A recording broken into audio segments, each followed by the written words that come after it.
120 mahasiswa Indonesia dari Riau yang saat ini berada di kota Khartoum, Sudan sempat terjebak di tengah-tengah kontak senjata antara pasukan dua jenderal penguasa Sudan.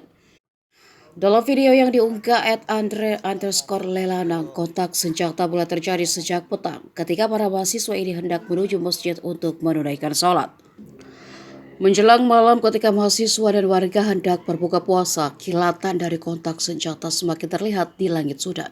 Kepanikan pun membuat para mahasiswa lari menyelamatkan diri dan mencari tempat berlindung. Terdengar gemuruh dari suara tembakan yang diluncurkan dua kubu jenderal penguasa.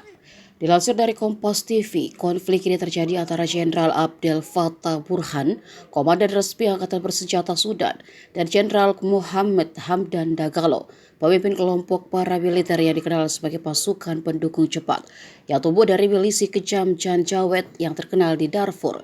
Keduanya berusaha merebut kendali atas Sudan. Ini terjadi 2 tahun setelah mereka bersama-sama melakukan kudeta militer dan menggagalkan transisi ke demokrasi yang dimulai setelah para pengunjuk rasa tahun 2019 membantu menggulingkan pemimpin otokratis Gaig Umar al-Bashir. Dalam beberapa bulan terakhir, negosiasi sedang berlangsung untuk kembali ke transisi demokrasi.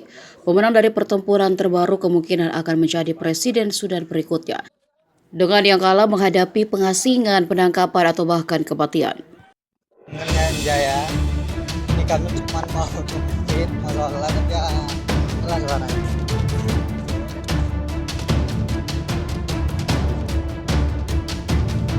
Orang yang nembak tuh dari sebelah sana satu, dari sana satu.